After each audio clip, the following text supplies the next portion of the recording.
போட்டித் தேர்வு மாணவர்களுக்கு வணக்கம். இன்னைக்கு நம்ம பார்க்க போற உவமை அரியினோடு அரியினம் அடாப்ப போல. அரி என்ற சொல்லின் பொருள் என்ன? அரி என்ற சொல்லின் பொருள் திருமால், அரிதல், சிங்கம்.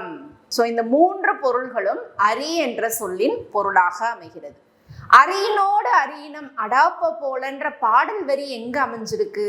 ஜெயங்கொண்டார் எழுதின கலிங்கத்து பரணி பாடல்ல இந்த பாடல் வரி அமைஞ்சிருக்கு.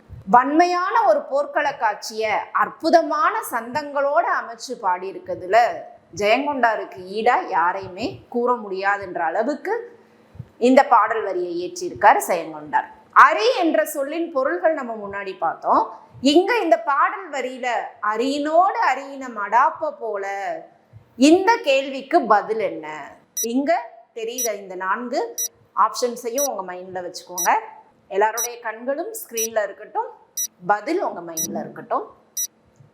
அரியினோடு அரியினம் அடாப்ப போல என்ற சொல்லோட பொருள் மன்னர்கள் மன்னரோடு போரிடுதல். அரி என்பது சிங்கம் என்று நம்ம முதலில் பார்த்தோம்.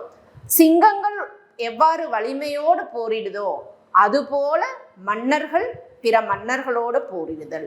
அரியினோடு அரியினம் அடாப்ப போல, மன்னரோடு மன்னர் போரிடுதல் என்பதுதான் இதன் பொருள். மீண்டும் ஒரு அற்புதமான உவமையும் பொருளோட உங்களை சந்திக்கிறேன். நன்றி மாணவர்கள்.